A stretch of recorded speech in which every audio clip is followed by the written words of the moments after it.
सीता जी के वचन सुनकर त्रिजटा ने चरण पकड़कर उन्हें समझाया और प्रभु का प्रताप, बल और स्वयं सुनाया। उसने कहा कि हे सुकुमारी सुनो, रात्रि के समय आग नहीं मिलेगी। ऐसा कहकर वह अपने घर चली गई। सीता जी मन ही मन कहने लगी, क्या करूं, विधाता ही विपरीत हो गया है। ना आग मिलेगी ना पीड़ा मिटेगी। आकाश में अंगारे प्रकट दिखाई दे रहे हैं, पर पृथ्वी पर एक भी तारा नहीं आता। चंद्रमा अग्नि में है, किंतु वह भी मानो मुझे हतभागिनी जानकर आग नहीं बरसाता। हे अशोक वृक्ष, तेरी विनती सुन, मेरा शोक हर ले और अपना अशोक नाम सत्य कर। तेरे नए नए कोमल पत्ते अग्नि के समान हैं, और अग्नि दे, विरह रोग को अंत मत कर, अर्थात विरह रोग को बढ़ाकर सीमा तक ना पहुंचा। सीता जी को विरह से परम व्याकुल देखकर वह क्षण हनुमान जी को कल्प के समान बीता। तब हनुमान जी ने हृदय में विचार कर सीता जी के सामने अंगूठी डाल दी, मानो अशोक ने अंगारा दे दिया। यह समझकर सीता जी ने हर्षित होकर उठकर उसे हाथ में ले लिया। तब उन्होंने राम नाम से अंकित अत्यंत सुंदर और मनोहर अंगूठी देखी। अंगूठी को पहचान कर सीता जी आश्चर्यचकित होकर उसे देखने लगी और हर्ष और विषाद से हृदय में अकुला उठी। वे सोचने लगी कि श्री रघुनाथ जी तो सर्वथा अजय हैं, उन्हें कौन जी सकता है, और माया से, ऐसी माया के उपदान से सर्वथा रहित दिव्य चिन्ह में अंगूठी बनाई नहीं जा सकती है। सीता जी के मन में अनेक प्रकार के विचार कर रही थी। उसी समय हनुमान जी मधुर वचन बोले। वे श्री रामचंद्र जी के गुणों का वर्णन करने लगे, जिनके सुनते ही सीता जी का दुख भाग गया। वे कान और मन लगाकर उन्हें सुनने लगी। सीता जी ने आदि से लेकर सारी कथा कह सुनाई। सीता जी बोली, जिसने कानों के लिए अमृत रूप यह सुनकर कथा कही है, वह हे भाई प्रकट क्यों नहीं होता। तब हनुमान जी पास चले गए। उन्हें देखकर सीता जी फिरकर मुख फेर कर बैठ गईं। उनके मन में आश्चर्य हुआ। हनुमान जी ने कहा, हे माता जानकी, मैं श्री रामचंद्र जी का दूत हूँ। करुणा निधान की सच्ची शपथ करता हूँ, हे माता, यह अंगूठी मैं ही लाया हूँ। श्री रामचंद्र जी ने मुझे आपके लिए यह संहितानी निशानी या पहचान दी है। सीता जी ने बोला, नर और बानर का संग कहो कैसे हुआ। तब हनुमान जी ने जैसे संग हुआ था वह सब कथा कही। हनुमान जी के प्रेम युक्त वचन सुनकर सीता जी के मन में विश्वास उत्पन्न हो गया और उन्होंने जान लिया कि यह मन वचन और कर्म से कृपा सागर श्री रघुनाथ जी का दास है। भगवान का जन सेवक जानकर अत्यंत गाढ़ी प्रीति हो गई और नेत्रों के प्रमाश्रुओं का जल भर आया और शरीर अत्यंत पुलकित हो गया। सीता जी ने कहा कि हे तात हनुमान, विरह सागर में डूबती हुई मुझको तुम जहाज हुए, मैं बलिहारी जाती हूँ। अब छोटे भाई लक्ष्मण जी सहित खर के शत्रु सुखदाम प्रभु का कुशल मंगल कहो। श्री रघुनाथ जी तो कौशल हृदय और कृपालु हैं। फिर हे हनुमान, उन्होंने किस कारण यह निष्ठुरता धारण कर रखी है। सेवक को सुख देना उनकी स्वाभाविक बान है। वे रघुनाथ जी क्या कभी मेरी भी याद करते हैं। हे तात, क्या कभी उनके कोमल सांवले अंगों को देखकर मेरे नेत्र शीतल होंगे। मुख से वचन नहीं निकलता, नेत्रों में विरह के आंसुओं का जल भराया। बड़े दुख से वे बोली, हाँ नाथ, आपने मुझे बिल्कुल ही बुला दिया। सीता जी को विरह से परम व्याकुल देखकर हनुमान जी कोमल और विनीत वचन बोले, हे माता, सुंदर कृपा के धाम प्रभु भाई लक्ष्मण जी के सहित शरीर से कुशल हैं, परंतु आपके दुख से दुखी हैं। हे माता, मन में ग्लानि ना मानिए, मन छोटा करके दुखी ना कीजिए। श्री रामचंद्र जी के हृदय में आपसे दूना प्रेम है। हे माता, अब धीरज धरकर श्री रघुनाथ जी का संदेश सुनिए। ऐसा कहकर हनुमान जी ने प्रेम से गदगद हो गए और उनके नेत्रों में प्रेमांसुओं का जल भर आया। हनुमान जी बोले, श्री रामचंद्र जी ने कहा है कि हे सीते, तुम्हारे वियोग में मेरे लिए सभी पदार्थ प्रतिकूल हो गए हैं। वृक्षों के नए नए कोमल पत्ते मानो अग्नि के समान, काल रात्रि के समान, चंद्रमा सूर्य के समान, और कमलों के वन भालों के वन के समान हो गए हैं। मेघ मानो खोलता हुआ तेल बरसाते हैं। जो हित करने वाले थे वे ही सब पीड़ा देने वाले हैं। त्रिविध शीतल मंद सुगंध वायु सांप के श्वान के समान जहरीली और गर्म हो गई है। मन का दुख कह डालने से भी कुछ घट जाता, पर कहूँ किससे, यह दुख कोई जानता नहीं। हे प्रिय, मेरे और मेरे तेरे प्रेम का तत्व रहस्य एक मेरा मन ही जानता है, और वह मन सदा तेरे ही पास रहता है। बस मेरे प्रेम के सार इतने में ही समझ ले। प्रभु का संदेश सुनते ही जानकी जी प्रेम में मग्न हो गईं और उन्होंने शरीर की सुध ना रही। हनुमान जी ने कहा कि हे माता, हृदय में धैर्य धारण करो और सेवक को सुख देने वाले श्री रामचंद्र जी का स्मरण करो। श्री रघुनाथ जी की प्रभुता को हृदय में लाओ और मेरे वचन सुनकर कायरता छोड़ दो।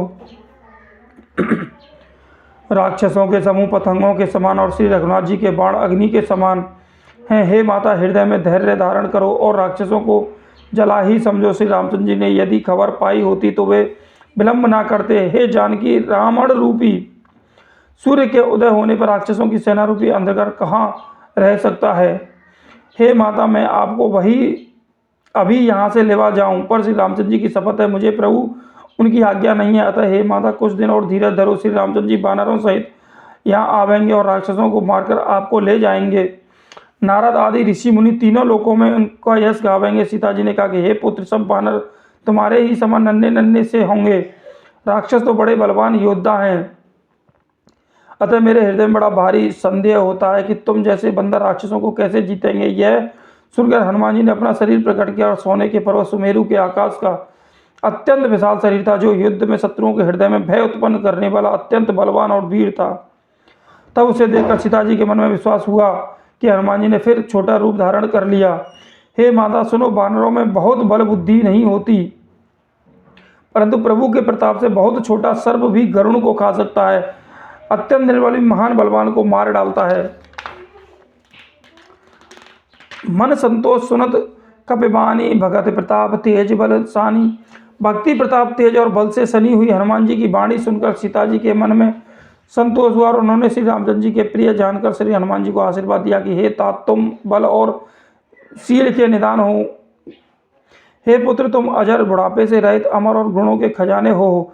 श्री रघुनाथ जी तुम पर बहुत कृपा करें, प्रभु कृपा करें। ऐसा कानों में सुनते ही हनुमान जी पूर्ण प्रेम में मग्न हो गए। हनुमान जी ने बार बार सीता जी के चरणों में सिर नवाया और फिर हाथ जोड़कर कहा कि हे माता, अब मैं कृतार्थ हो गया हूँ, आपका आशीर्वाद अमोद अचूक है, यह बात प्रसिद्ध है।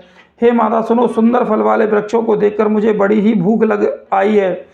सीता जी ने कहा कि रे बेटा सुनो, बड़े भारी योद्धा राक्षस इस वन में रखवाली करते हैं। हनुमान जी ने कहा कि हे माता, यदि आप मन में सुख माने प्रसन्न होकर आज्ञा दें तो मुझे उनका भय तो बिल्कुल नहीं है। हनुमान जी की बुद्धि और बल में निपुण देखकर जानकी जी ने कहा, जाओ हे तात, श्री रघुनाथ जी के चरणों को हृदय में धारण करके मीठे फल खाओ। वे सीता जी को सिर नवाकर चले और बाग में घुस गए। फल खाए और बच्चों को तोड़ने लगे। वहीं बहुत से योद्धा रखवाले थे, उन्होंने उनमें से कुछ को मार डाला और कुछ ने जाकर रावण को पुकार की और कहा कि हे नाथ, एक बड़ा भारी बंदर आया है, उसने अशोक वाटिका को उजाड़ डाली, फल खाए, बच्चों को उखाड़ डाला और रखवाले को मसल मसल कर जमीन पर डाल दिया। यह सुनकर रावण ने बहुत से योद्धा भेजे। उन्हें देखकर हनुमान जी ने गर्जना की और हनुमान जी ने सब राक्षसों को मार डाला। कुछ भी अधमरे तो कुछ चिल्लाते हुए भाग गए। फिर रावण ने अक्षय कुमार को भेजा। वह असंख्य श्रेष्ठ योद्धाओं को साथ लेकर चला। उसे आते देखकर हनुमान जी ने एक वृक्ष हाथ में लेकर ललकारा और उसे मारकर महाध्वनि बड़े जोर से गर्जना की। उन्होंने सेना में कुछ को मार डाला, कुछ को मसल डाला और कुछ को पकड़ पकड़ कर धूल में मिला दिया। कुछ ने फिर जाकर पुकार की कि हे प्रभु, बंदर बहुत ही बलवान है। पुत्र का वध सुनकर रावण क्रोधित हो उठा और उसने अपने ज्येष्ठ पुत्र बलवान मेघनाथ को भेजा। उसने कहा कि हे पुत्र, मारना नहीं, उसे बांध लाना। उस बंदर को देखा जाए कि कहाँ का है। इंद्र को जीतने वाला अतुलनीय योद्धा मेघनाथ चला और भाई का मारा जाना सुन उसे क्रोध हो आया। हनुमान जी ने देखा कि अब की भयानक योद्धा आया, तब वे कटकटाकर गरजे और दौड़े। उन्होंने एक बहुत बड़ा वृक्ष उखाड़ लिया और उसके प्रहार से लंकेश्वर रावण के पुत्र मेघनाथ को बिना रथ का कर दिया। रथ को तोड़कर उसे नीचे पटक दिया। उसके साथ जो बड़े बड़े योद्धा थे उनको पकड़ पकड़ कर हनुमान जी ने उनके शरीर को मसलने लगे। उन सबको मारकर फिर मेघनाथ से लड़ने लगे। लड़ते हुए वे ऐसे मालूम होते हैं मानो दो गजरा श्रेष्ठ हाथी भिड़ गए हों। हनुमान जी उसे एक घूसा मार के वृक्ष पर जा चढ़े। उसको क्षणभर के लिए मूर्छा आ गई। फिर उठकर उसने बहुत माया रची, परंतु पवन के पुत्र उससे जीते नहीं जाते। अंत में उसने ब्रह्मास्त्र का संधान प्रयोग किया। तब हनुमान जी के मन में विचार किया कि यदि ब्रह्मास्त्र को नहीं मानता हूँ तो उसकी अपार महिमा मिट जाएगी। उसने हनुमान जी को ब्रह्म बाण मारा, जिसके लगते ही वह वृक्ष से नीचे गिर पड़े, परंतु गिरते समय भी उन्होंने बहुत सी सेना मार डाली। तब उसने देखा कि हनुमान जी मूर्छित हो गए। तब वह उनको नागपात से बांध कर ले गया। शिव जी कहते हैं कि हे भवानी सुनो, जिनका नाम जप कर ज्ञानी विवेकी मनुष्य संसार जन्म मरण के बंधन को काट डालते हैं, उनका दूध वहीं बंधन में आ सकता है। किंतु प्रभु के कार्य के लिए श्री हनुमान जी ने स्वयं अपने को बंधा लिया। बंदर का बांधा जाना सुनकर राक्षस दौड़े और कौतुक के लिए तमाशा देखने के लिए सब सभा में आए। हनुमान जी ने जाकर रावण की सभा देखी। उसकी अत्यंत प्रभुता ऐश्वर्य कुछ कही नहीं जाती। देवता और दिक्पाल हाथ जोड़े हुए नम्रता के साथ भयभीत हुए। सब रावण की भौं ताक रहे हैं, उसका रुख देख रहे हैं। उसको ऐसा प्रताप देखकर भी हनुमान जी के मन में जरा भी डर नहीं हुआ। वे ऐसे निशंक खड़े रहे जैसे सर्पों के समूह में गरुड़ निशंक निर्भय रहते हैं। हनुमान जी को देखकर रावण दुर्वचन कहता हुआ खूब हंसा। फिर पुत्र वध का स्मरण किया तो उसके हृदय में विषाद उत्पन्न हो गया। बोलो मंगल भवन अमंगल हारी, त्रभो सुत सुरत अजर व्यय, दीन दयाल हरद संभारी, हरहु नाथ मम संकट भारी।